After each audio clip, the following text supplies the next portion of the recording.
जातात, विहाराचा परिसर साफ स्वच्छ करतात, भिक्खूंसाठी आसनं टाकतात, त्याच्यावर चेअरवर असेल तर चेअरवरती पांढरा कपडा टाकतात आणि भिक्खूसाठी बसण्याची व्यवस्था केल्यानंतर उपासक उपासिका तिथल्या अष्टशील ग्रहण करतात। आणि जसं आज या मोनेस्ट्रीमध्ये आल्यानंतर उपासक उपासिकांनी भोजनदान आणलेलं आहे, तसंच श्रीलंकेमध्ये सुद्धा, थायलंडमध्ये सुद्धा उपासक उपासिका मोनेस्ट्रीमध्ये जात असताना भिक्खूंसाठी भोजनदान घेऊन जातात आणि भोजनदान दिल्यानंतर आपलं स्वतःचं साथ या निसर्गाच्या सानिध्यामध्ये उपासक उपासिकांनी भोजन केलं आहे।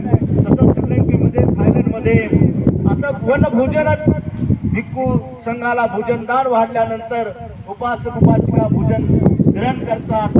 काही उपासक उपासिका ग्रंथ वाचतात, काही सूत्रपठण करतात, काही मंगल मैत्रीची भावना करतात आणि संपूर्ण दिवस हा बुद्ध विहाराच्या परिसरामध्ये घालवतात, आपल्या मुलावरती मुलीवरती चांगला संस्कार देतात। आता अशा पद्धतीची ही मोनेस्ट्री उभी राहत असताना आपल्याला देश विदेशाचं जे चित्र आहे ते आपण या भूमीमध्ये आपण निर्माण करण्याचा प्रयत्न केला पाहिजे।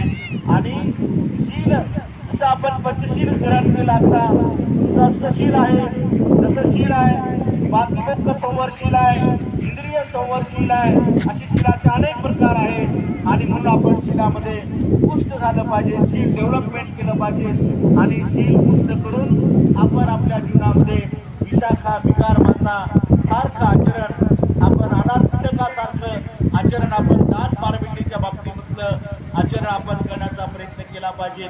प्रज्ञा पारमिता आहे, प्रज्ञा म्हणजे विशुद्ध ज्ञान आहे आणि प्रज्ञेचे प्रकार 3 आहेत। एक श्रुतमय प्रज्ञा आहे, पठनमय प्रज्ञा आहे, भावनामय प्रज्ञा आहे। वर्षावासाच्या कालावधीमध्ये याही प्रज्ञेचं आपण पालन केलं पाहिजे। बनते करुणानंद थेरो आता म्हणाले की मी मिलिंद प्रश्न नावाचा ग्रंथ वाचतो आहे, आपण YouTube चॅनलच्या माध्यमातून तो ग्रंथ वाचला पाहिजे, ऐकला पाहिजे। ऐकून ज्याला मिळवलेलं ज्ञान आहे त्याला श्रुतमय प्रज्ञा म्हणतात। आज जे महाराष्ट्रातील बौद्ध उपासक उपासिका YouTube चॅनलच्या माध्यमातून जोडल्या गेलेल्या आहेत, त्याचं एकमेव कारण आहे की उपासक उपासिकांनी आता भिक्खूंच्या धम्मदेशना ऐकायला सुरुवात केलेली आहे।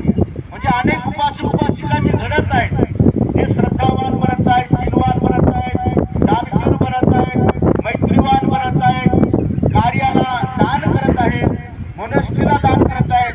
हे कशाचं प्रतीक आहे? आज आपण प्रतीक पाहतो, हा जो एवढा मोठा समाज जमलेला आहे तो श्रुतमय प्रज्ञेचं एक फल आहे।